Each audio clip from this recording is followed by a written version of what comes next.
How am I going to tell anyone that I'm hooked on heroin and I'm pregnant at 17 years old? No, I didn't really have any clean time, if I'm honest with you, Liam, in all them years. Because if I wasn't having a snowball, I was drinking and smoking crack, or I was always doing something. I don't really think there was ever a time that I can say I was fully clean.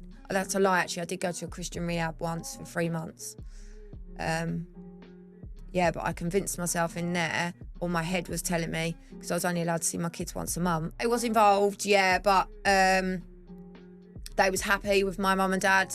You know, they've got 3 other children that are not like me. I've got 2 sisters and a brother that are not like me at all. You know, my mum and dad both work. So yeah, social services was involved because no one knew I was taking heroin or crack until I fell pregnant. So I got out of prison when I was 16, got onto heroin, but I met the father of my daughters, got onto heroin then, and then I fell pregnant really quickly. So I had a habit and fell pregnant. How am I going to tell my mum and dad? How am I going to tell anyone that I'm hooked on heroin and I'm pregnant at 17 years old? All of my children were, yeah. They become addicts in the womb. And how does that get treated? All of my kids were, well, 2 of them were given Oromorph. 1 of them didn't need it, my middle one.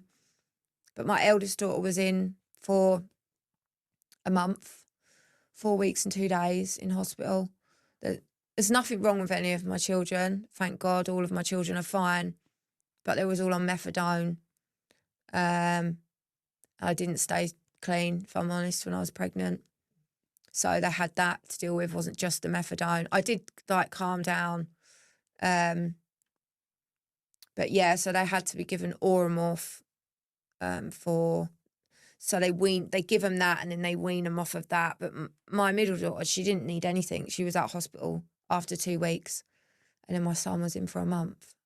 Fucking hell, that's heavy.